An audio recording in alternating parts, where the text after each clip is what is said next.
Hello everyone welcome back to my mini blog part 3 को आपण मन को स्वागत।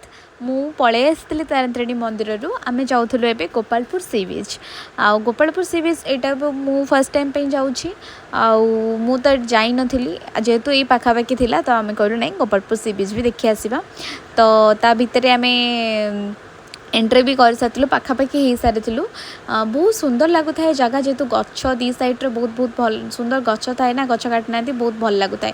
तापर आम रंग सैड रो एंट्री नहीं जाइलु एटा सी बीच रो गोटे साइड ये शायद किसी गोटे थिला कौन थिला बंगला थिला कि कौन थिला एटी किंतु बहुत सुंदर लगुला किंतु एटा रास्ता नथिला एपटटा किंतु आम भूल रे पशि आसलु तापर किंतु एटा बहुत भल लगुला।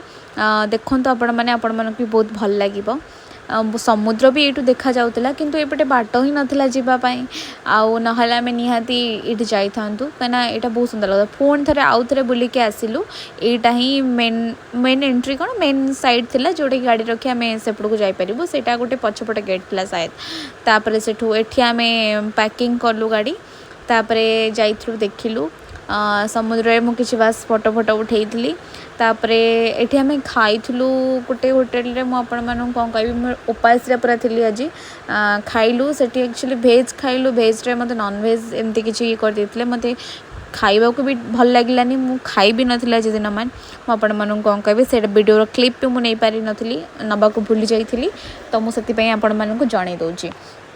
तापरे बस आम बुलिकी ही पळे आसीलु सेठी एते टाइम रही नथलु कहीं राति ही जीव घर को फेरी फरू से आम बस अल्प टाइम सेठी बितेकी पळे आसलु।